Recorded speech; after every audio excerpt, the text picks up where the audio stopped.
Hey, what's going on, guys? Kel Mike with theeasiestbusiness.com. Today, I want to talk to you about something that's vitally important to commercial bidding. It's not really used as much in residential painting, but if you're going to do any commercial bidding by wall square footage, counting doors, frames, ceilings, all that kind of stuff, this will work for any flat surface that's got to get painted, and you calculate it by the square foot. So this will work for ceiling, this will work for walls, this will work for concrete floors if you're sealing those and you know the coverage rates and you know your square footage. This will work for any of that stuff. This is not going to work for your unit items like bollards, like light poles, columns, door frames, things like that. This is not going to work for those, but this will help you calculate coverage rates for like your flat surfaces, basically that you bid by the square foot. So coverage rates, if you're using like a Promar 200, usually it'll say like 3 to 350 is your average coverage rate for a gallon. I like to bring that down some to like 275. So that's what we're going to work with.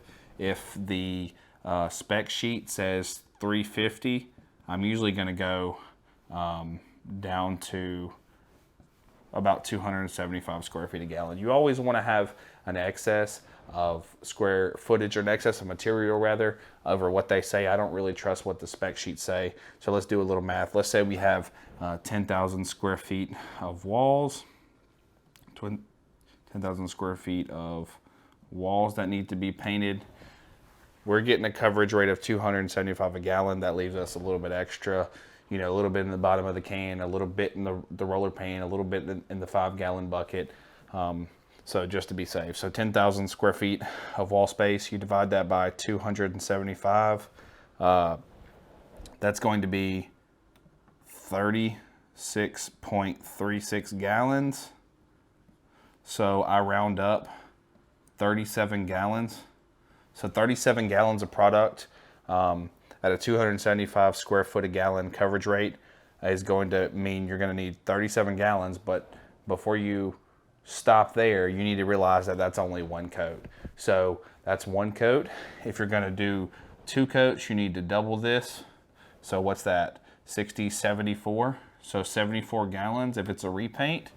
And then you need to multiply that by 3 if it's going to take primer as well. So if it's going to take primer and the primer has the same coverage rate, let's just assume for the simple math the primer has the same coverage rate, you're going to need 111 gallons at 3 coats, at 2 coats.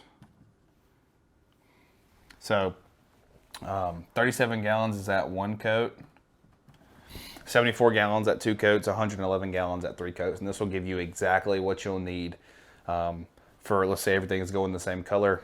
You can use this formula here, this little simple math equation, and you can tell exactly how many gallons of paint you'll need for a given situation for walls or ceilings or anything flat like floors as well.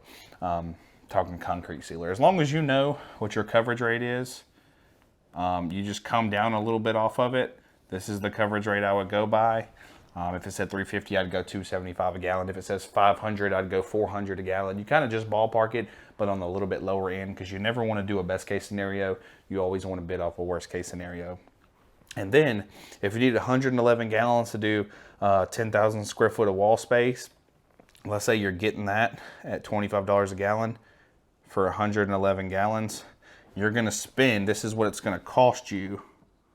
Cost is going to be $2,775 on just wall paint. That's what it's going to cost you.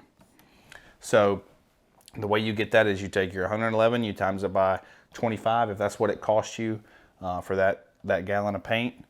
You multiply 25 by the gallon, 25 a gallon times 111 gallons to 3 coat those walls is going to cost you $2,775 just in paint. Doesn't count sundries, roller naps, frames, drop cloths, plastic, anything like that. And this will give you a ballpark on material though, and then you can calculate, your other paints elsewhere, and you can kind of get a ballpark on what your material is going to be. So that's kind of how you reverse engineer it. That's the quick and easy, simple broken down math about paint coverage rates.